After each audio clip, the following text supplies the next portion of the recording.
Welcome children, take out your civics book. Local self-government, urban local institution. Today's topic is limitation and efficient working of local self-government institution.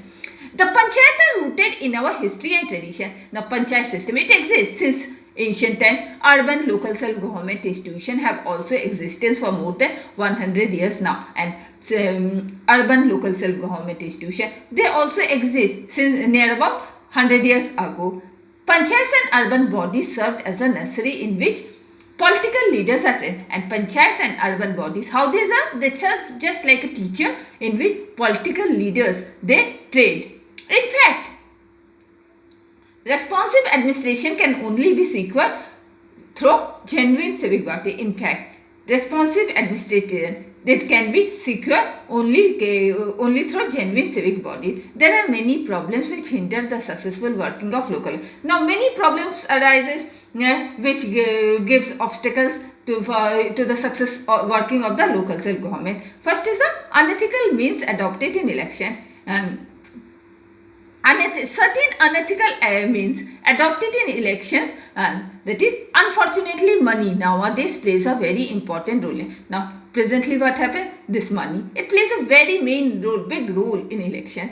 The rich farmers in rural areas and traders and property classes in towns and cities squander a lot of money. Now rich farmers in rural areas and traders and property classes in towns and cities, what they spend lot of money. This can mar the electoral prospects of those candidates who can not spend much on life. Now this what happened? This mars the electoral prospects of this candidate who can't spend too much on elections. We also find a connection between criminals and some powerful person both in rural and urban areas. Even we can find some connection between the criminals and some powerful person, that is both in rural and urban areas. This may well distort election result. And what happened? This shows some distort election result.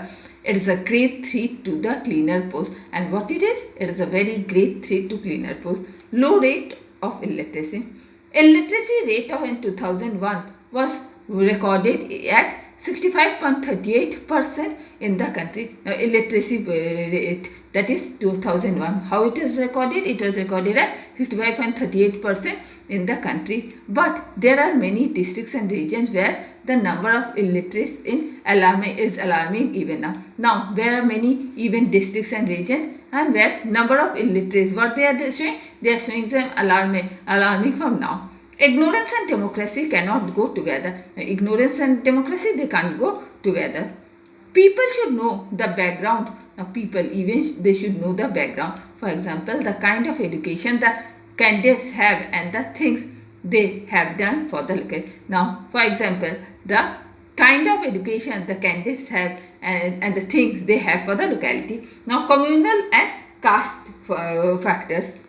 Democracy loses its substance if voters are swayed by communal or caste factor. Now, democracy, what it loses? It loses the substance if the voter, they are swayed away by the communal and the caste factor. It is unfortunate that candidates are selected on the basis of their caste or communities and voters are persuaded to vote on caste and land. Now, it's very unlucky that candidates, they are selected on the basis of the caste or community, and the voter, they are persuaded to vote on caste and the religious life. The source, the truly secular people should express a firm resolve not to move by caste or communal factor. Now, truly people, they expresses a firm resolve that they would not move by the caste or communal factor. Now, suppressed position of rural women. Now, what is the suppressed position of rural women? The 73rd and 74th Amendment Act laid down that 1/3 of the total number of seats at all levels should be reserved for women. Now, 73rd and 74th Amendment Act, what they lay down? They lay down that 1/3 of the total number of seats at all levels, it should be reserved for women. But if we analyze the Socioeconomic condition for tribal women and those belonging for rural or backward region, we will find that there are no better than second citizen. But what we analyze, if we give a close analysis, is we can find that socioeconomic condition of tribal women or those who belong from the rural or backward region, we will find that they are not better than second-rate citizen.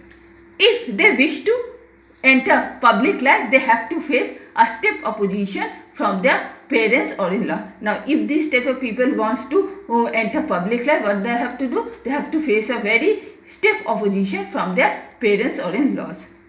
Paucity of funds. The most secure problem confronting the rural and urban bodies is the shortage of funds. And the most serious problem what they face, that is the rural and urban bodies they face, that is the shortage of funds. The institution have been entrusted with the responsibility of preparing plans for economic and social development. The institution, what they have entrusted? They have entrusted to the responsibility to prepare the plans for economic and even the social development. That is rural electrification, poverty alleviations, slum improvement and even urban forestry, etc. The question is whether the local bodies are being provided with sufficient funds to undertake one wondrous task. Now the question whether if the local bodies are provided with sufficient funds to undertake the onerous task. The local bodies are yet to start functioning with independence and sufficiency. Now local bodies, they even start functioning with the independence and the sufficient associate. Interference by bureaucrats and political bosses. There are many instances of friction between the elected panchayat bodies and the local bureaucrats. Now many examples are there friction that is between the elected panchayat bodies and the local bureaucrats. Government officials. Political bodies use government officials to cause unnecessary interference in local body. Now political bosses, what they use? They use government officials to cause the unnecessary interference in local bodies affairs. As a result in a slowdown in the disposal of business. What is it? It results in a slowdown, that is in the disposal of business. In brief, panchayat and urban bodies can become responsive to the local needs through effective participation of the people and sufficient funds at their command. Now, shortly what we can say that panchayats and urban bodies, they become too responsive to the local bodies which through the effective participation of people and even sufficient funds that are the command. Now, let forward looking young person come forward to take iron of local self-government in their hand. Now, let's vote that in young person they should come forward to take the reins of the local self-government in their hands. Now take out your diary, write local self-government, urban local institution, topic limitation in efficient working of local self-government institutions, explain, homework, revise it. And with this I am ending my today's class. Goodbye.